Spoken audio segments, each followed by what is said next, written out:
오늘 이 시간은 디도서 3장 그리스도인의 책임에 대해서 말씀을 나누겠습니다. 디도서는 바울 사도가 기록한 목회 서신입니다. 바울에게는 믿음의 두 아들 디모데와 디도가 있었습니다. 디모데는 에베소 교회의 담임 목사였고 디도는 지중해 한가운데 있는 그레데섬에 목회를 하고 있었습니다. 바울은 지금 니고볼리에서 이 편지를 쓰고 있습니다. 아마 이후에 로마 감옥에 다시 들어가서 마지막 디모데 후서를 기록하고 바울은 순교를 당하게 될 것입니다. 거의 바울 사도의 말년이라고 볼 수가 있겠습니다. 지금 그레데섬에는 오순절 성령 강림 사건 이후에 변화를 받은 예수님을 믿게 된 사람들이 돌아와서 교회를 세웠습니다. 유대인들이 개종해서 기독교인이 되었습니다. 그러나 저들을 제대로 교육시켜주는 사람들이 없었습니다. 그러기에 아직도 건강하지 못한 교회들이 그레데 섬에 흩어져 있었던 것입니다. 그래서 이곳에 바울은 디도를 보냈습니다. 바울이 이 편지를 쓰는 목적은 어디에 있습니까? 그레데 섬의 복음화를 위한 방도를 디도에게 전하려고 합니다. 한마디로 교회의 존재 목적은 무엇입니까? 세상을 변화시키는 것입니까? 세상을 기독교 국가로 바꾸는 것입니까? 세상 문화를 기독교 문화로 바꾸는 것입니까? 교회의 사명은 무엇입니까? 하나님이 교회를 세우신 목적은 어디에 있습니까? 사회봉사입니까? 구제입니까? 문명을 발전시키는 것입니까? 사회제도를 건강하게 세우는 것입니까? 디도서 1장 3절에 보면은 자기 때에 자기의 말씀을 전도로 나타내셨으니 이 전도는 우리 구주 하나님이 명하신 대로 내게 맡기신 것이라. 교회의 사명은 전도에 있습니다. 한 영혼이 구원받는 것에 있습니다. 잃어버린 영혼을 구원하는 데 있습니다. 병원에 암 환자가 찾아왔습니다. 이 암 환자를 치료하려면 어떻게 해야 됩니까? 우선 의사가 있습니다. 의사 한 사람만으로는 부족할 것입니다. 옆에서 도와주는 간호사가 있어야 되고 또 병원의 행정 업무를 담당하는 직원들이 필요합니다. 그래서 암 환자가 병원에 와서 치료를 받았다고 합시다. 지금 또 다른 환자가 생겼습니다. 이 환자는 좋은 병원을 찾고 싶고 좋은 명의사를 찾고 싶습니다. 그래서 누군가가 어느 병원에 가면은 좋은 의사가 있다라고 소개를 받았습니다. 그러면 그 환자는 그것을 어떻게 믿느냐라는 것입니다. 내가 그 병원에 가서 그 의사를 만나면은 치료받을 수 있다라는 것을 어떻게 알 수 있느냐라는 것입니다. 그것은 암 환자, 암이라는 병을 앓고 있던 사람이 치료되어서 내가 바로 그 치료받은 사람입니다라고 보여줄 때에 이것이 최고의 증거가 될 것입니다. 죽은 영혼이 구원을 받았습니다. 사단의 자녀에서 하나님의 자녀가 되었습니다. 그 사람이 하나님의 자녀가 되었다, 구원받았다라는 것을 어떻게 알 수가 있습니까? 어느 교회 가면은 사람들이 구원을 받습니다. 어떻게 구원을 받았다라는 것을 알 수 있느냐라는 것입니다. 그 교회에 구원받은 성도들이 나는 구원받았다라는 것을 삶으로서 보여줄 수 있어야 된다라는 것입니다. 하나님의 자녀가 된 변화된 성도의 모습을 보여줄 수 있어야만 된다라는 것이죠. 그래서 사도 바울은 먼저 유능한 영적인 지도자들을 세우라고 말을 하고 있습니다. 하나님의 말씀으로 진정 변화받은 장로와 감독들을 세우라라는 것입니다. 하나님의 말씀의 능력으로 변화를 받고 그 말씀으로 구원받은 삶을 본으로 보여줄 수 있는 그런 영적 지도자들을 세워야 한다라는 것입니다. 그 교회가 구원의 길로 이끈다는 것을 무엇으로 알 수 있습니까? 변화받은 성도들의 삶을 통해서 보여주고 하나님께 영광 돌리는 삶을 통해서 증거할 수가 있는 것입니다. 성도 한 사람 한 사람이 어떻게 변화를 받아야 됩니까? 구원받은 사람의 변화의 특징이 무엇일까요? 디모데전서 3장 5절에 보면은 디도서 3장 5절에 보면은 우리를 구원하시되 우리가 행한 바 의로운 행위로 말미암지 아니하고 오직 그의 긍휼하심을 따라 중생의 시선과 성령의 새롭게 하심으로 하셨나니. 예수님을 믿었습니다. 하나님의 자녀가 되었습니다. 죄 용서함을 받았습니다. 죄의 묵은 옛 사람의 때를 씻어내야 합니다. 하나님의 자녀로 새로운 변화를 받아야 됩니다. 이렇게 변화시키는 주체가 누구일까요? 성령님께서 우리의 죄를 씻어내시고 우리를 새로운 사람으로 바꾸어 주시는 것입니다. 이제 변화를 받은 사람은 어떻게 그 새로운 생명의 삶을 유지할 수가 있겠습니까? 하나님은 우리가 새로운 생명의 삶을 유지하도록 어떻게 도와주십니까? 디도서 3장 6절에 보면은 우리 구주 예수 그리스도로 말미암아 우리에게 그 성령을 풍성히 부어주사 성령 충만을 받도록 하셨습니다. 오직 성령의 의존적인 삶을 살아가야 된다라는 것입니다. 이제는 성령의 인도하심을 따라 살아가는 사람이어야 된다라는 것입니다. 오직 하나님의 은혜 중심적인 삶을 살아야 된다라는 것입니다. 디도서 3장 7절에 보면은 우리로 그의 은혜를 힘입어 의롭다 하심을 얻어 영생의 소망을 따라 상속자가 되게 하려 하심이라. 하늘에 부요한 그리스도의 공동의 상속자가 되었습니다. 이제는 옛사람의 그런 가난한 생활을 청산했습니다. 하늘의 무한한 부요를 누리면서 살아가려면 어떻게 해야 되는 것입니까? 그의 은혜를 힘입어야 한다라는 것입니다. 하나님 아버지의 그 무한한 보화 창고를 열어달라고, 하나님의 그 보화 창고를 열어서 우리의 간구에 응답해달라고 구하는 기도의 삶이 반드시 따라와야 되는 것입니다. 이것이 하나님의 자녀의 삶입니다. 변화된 그리스도인, 변화된 성도의 그 모습이 곧 구원의 실제를 증거하는 도구다라는 것입니다. 전도는 구원받은 성도들이 은혜 가운데서 살아가는 삶을 말합니다. 구원받은 성도들의 그 변화된 삶, 거룩한 삶, 축복을 누리는 삶, 신령한 은혜의 삶, 성령 의존적인 그런 삶을 살아가게 될 때에 성령님께서 전도의 문을 열어주실 것입니다. 그래서 교회 안에 성도들의 변화를 사도 바울은 디도서 2장에서 많이 강조를 했습니다. 성도들은 교회 안에 머무를 수만은 없습니다. 가정에서 경건한 그런 자녀들을 세워나가야 되고, 직장에서 경건한 삶을 통해서 성실하게 상사에게 복종하면서 그래서 전도의 문을 열어가야 되는 것입니다. 국가와 사회 한가운데 우리 그리스도인들이 살아가고 있습니다. 시민으로 살아가고 있고 국가의 일원으로서 살아갑니다.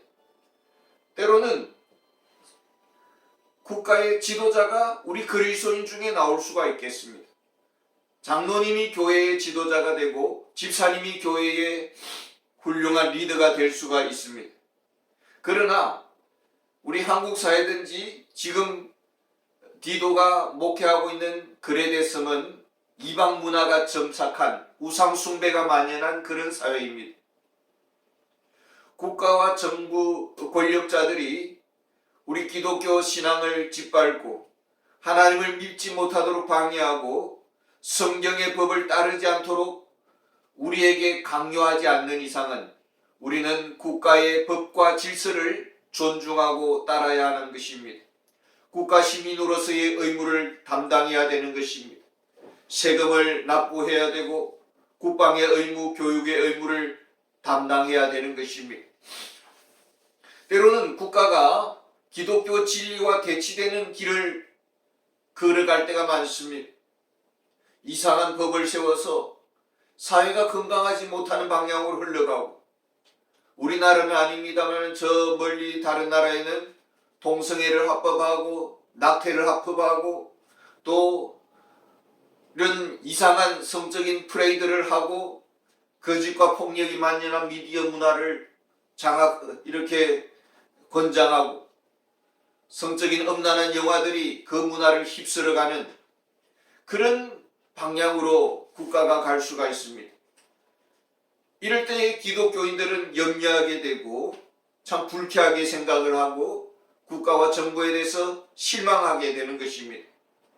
어떻게 이 어두운 세상에서 그리스도인은 구원의 복음적 사명을 감당하면서 살아갈 수 있을까요? 교회와 국가가 불편한 평행선을 지키면서 긴장의 줄달기를 할 때에 교회는 어떻게 해야 할까요? 2절에 보면은 아무도 비방하지 말며 다투지 말며 관용하며 범사의 온유함을 모든 사람에게 나타낼 것을 기억하게 하라.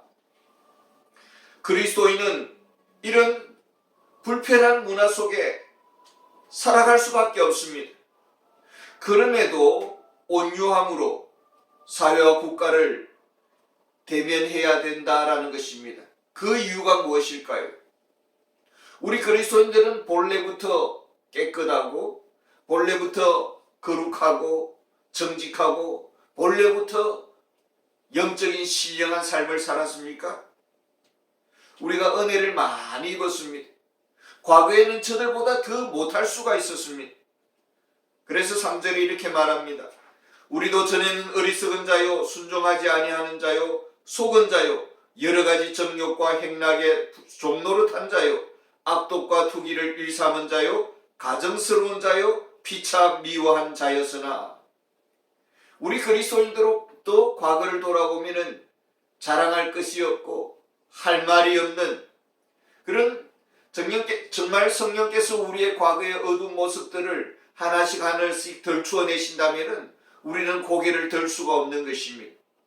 성령님께서 우리의 허물을 가려 주시고 잊게 해주시고 씻어 주셔서 우리가 이만큼 고개를 들고 살아가고 있는 것입니다.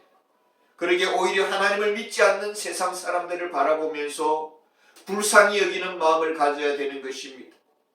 이대로 가다가는 지옥으로 가는 데라는 그 안타까운 심정으로 저들을 바라보아야 되는 것이고 저들도 은혜의 그 복에 동참할 수 있도록 우리가 부드러움으로 전도의 문을 열어가야 되는 것입니다. 하나님께서 우리에게 구원의 은혜를 베풀어 주셨고 성령 안에서 영적인 풍성한 삶을 살게 하여 주셨습니다. 이런 새로운 삶을 누리도록 유지하기 위해서는 성령 충만함을 받아야 되는 것입니다. 날마다 새롭게 부어주시는 하나님의 그 복을 누리면서 우리는 살아가야 되는 것입니다. 그 이유가 어디에 있습니까? 디도서 3장 8절에 보면은 이 말이 미쁘도다 원하건대 너는 이 여러 것에 대하여 굳세게 말하라. 이는 하나님을 믿는 자들로 하여금 조심하여 선한 일을 힘쓰게 하려 함이라. 이것이 아름다우며 사람들에게 유익하니라. 교회의 사명을 잘 감당하기 위해서는 은혜를 우리가 받아야 되는 것입니다. 전도의 사명을 감당하도록 하기 위해서 하나님께서는 우리에게 구원의 은혜를 베풀어 주셨습니다. 하나님을 기쁘시게 하는 삶을 살 수 있도록 여기에 힘쓸 수 있도록 하나님께서 우리에게 은혜를 베풀어 주셨습니다. 이 사실을 우리가 잊지 말아야 됩니다. 그러나 복음 전도에 방해꾼이 있습니다. 거짓 교리를 가르치는 이단들이 있습니다. 저들은 교회 안에 들어와서 이렇게 교회의 중요 요직에 들어가려고 진입하려고 합니다. 그리고는 자기들 방향대로 교회를 좌지우지하려고 이렇게 모략을 꾸미고 은밀하게 찾아옵니다. 여기에 대해서 사도 바울은 이렇게 가르치고 있습니다. 9절에서 11절입니다. 그러나 어리석은 변론과 족보 이야기와 분쟁과 율법에 대한 다툼은 피하라. 이것은 무익한 것이요 헛된 것이니라. 이단에 속한 사람은 한두 번 훈계한 후에 멀리하라. 이러한 사람은 내가 아는 바와 같이 부패하여 스스로 정죄한 자로서 죄를 짓느니라. 믿음의 가족인 것처럼 교회 안에 위장을 하고 가면을 쓰고 들어옵니다. 그 어둠의 정체가 드러나기 전까지는 아무도 모르는 것입니다. 이제 점점 세월이 지나면서 그들의 증거가 드러나고 꼬리가 나타납니다. 거짓된 교리를 가르치고 전파하려고 했습니다. 그래서 한두 번 회개하라고 권면을 합니다. 복음의 진리를 대적하는 자들이었기 때문에 회개를 촉구합니다. 그러나 이단들은 대체로 회개하지 않습니다. 하나님께서 특별히 은혜를 베풀어 주지 않는 이상은 돌이키지 않습니다. 그래서 이들과는 더 이상 논쟁하지 말라라는 것입니다. 이미 저주받은 자로서 인간의 힘으로는 변화 불가능하다라는 것입니다. 그래서 성도 공동체에서 관계를 끊도록 그렇게 권면을 하고 있습니다. 이단들이 교회 안에 발을 붙이지 못하도록 해야 되는 것입니다. 저들은 복음 전파에 아주 사악한 방해꾼들이요, 지옥의 사자들입니다. 저들은 물리쳐야 할 존재들입니다. 저들을 형제처럼 대면해서는 안 되는 것입니다. 바울은 이제 12절에서 15절까지 마지막 인사를 하고 있습니다. 바울은 그레데 섬의 복음화를 목표로 이 편지를 썼습니다. 마지막 인사를 하고 있는데 그 속에는 깊은 복음 전도의 열쇠를 제시하고 있습니다. 바울은 아데마와 두기고를 디도에게 보낸다고 말을 합니다. 그리고 디도는 바울에게 급히 오라고 요청을 하고 있습니다. 동력자요, 동료요, 친구입니다. 서로 아끼고 있고 서로 만나기를 원하고 교제하기를 원합니다. 함께 시간을 가지기를 원합니다. 서로 만나서 위로하기를 원합니다. 더 깊은 그런 나눔을 갖기를 원합니다. 나만 홀로 은혜의 높은 은둔의 자리에 숨지 않았습니다. 사도 바울은 주변의 동력자들과 끊임없는 기도와 교제를 나누었다라는 것입니다. 13절에 보면 율법교사 세나와 아볼로를 급히 먼저 보내어 그들로 부족함이 없게 하고, 세나는 당시의 최초의 아마 기독교 변호사라고 볼 수가 있겠습니다. 그리고 아볼로는 우리가 다 잘 알듯이 유능한 성경 교사였습니다. 브리스길라와 아굴라가 바울이 고린도에서 구약 성경을 가르치는데 복음에 미치지 못해서 이렇게 개인적으로 복음의 진리를 이렇게 함께 나누었던 것을 알 수가 있습니다. 지도했던 것을 알 수가 있습니다. 이제 그레데 섬에 아볼로를 보낼 것입니다. 그러나 이들은 그레데 섬에 왔지만은 아무도 아는 이가 없습니다. 집도 없고 그저 선교의 사명을 따라서 바울이 보내서 왔을 뿐입니다. 그레데 교회에 오면은 디도 너가 이들의 필요한 것을 제공하라라는 것입니다. 저들은 하나님의 종들이니까 하나님이 다 알아서 기도하면 채워주실 것이다. 그것이 아니다라는 것입니다. 서로 믿음 안에서 우리가 같은 믿음을 가지고 있다면 서로의 필요에 대해서 사랑으로서 채워주고 서로 도와주고 상호 협력하는 그런 관계가 되어야 된다라는 것입니다. 저들은 믿음 안에서 형제요 동료들입니다. 경쟁의 대상이 아닙니다. 배척해야 될 대상이 아닙니다. 바울은 14절에 이렇게 말을 합니다. 또 우리 사람들도 열매 없는 자가 되지 않게 하기 위하여 필요한 것을 준비하는 좋은 일에 힘쓰기를 배우게 하라. 나 혼자 성공하고 나 혼자 비행기를 타려고 하지 말라라는 것입니다. 모두가 열매 맺는 선교의 삶을 감당할 수 있도록, 모두가 행복한 복음 전도자가 될 수 있도록 서로 필요한 것을 함께 나누고 도와주는 그런 일에 디도 너가 본을 보이고 저들은 그 본을 배우도록 하라라는 것입니다. 서로 사랑하고 서로 도우면서 어떻게 하면 하나님을 기쁘시게 하는 사역을 할 수 있는지를 디도가 본을 보임으로써 저들이 앞으로 그 본을 따라서 귀한 이런 그리스도인의 또 목회자들의 삶의 그 본을 전수할 수 있도록 하라라는 것입니다. 가진 자가 다 독식하는 그런 자본주의 삶이 아니라 후배들에게 경건한 삶의 본을 보여줄 수 있는 그런 삶을 살아라라는 것입니다. 이것이 기독교 사역자들의 공존의 삶의 방식입니다. 이것이 진정한 복음 전도적 삶의 방식이다라는 것입니다. 이런 거룩한 삶의 은혜가 우리 교회 안에서 풍성히 일어나기를 원합니다. 그래서 정말 삶으로서 복음 전도의 문이 활짝 열리는 그런 열매 맺는 은혜가 우리 교회와 우리 국가, 우리 사회에 한국교회에 일어나기를 원합니다. 감사합니다.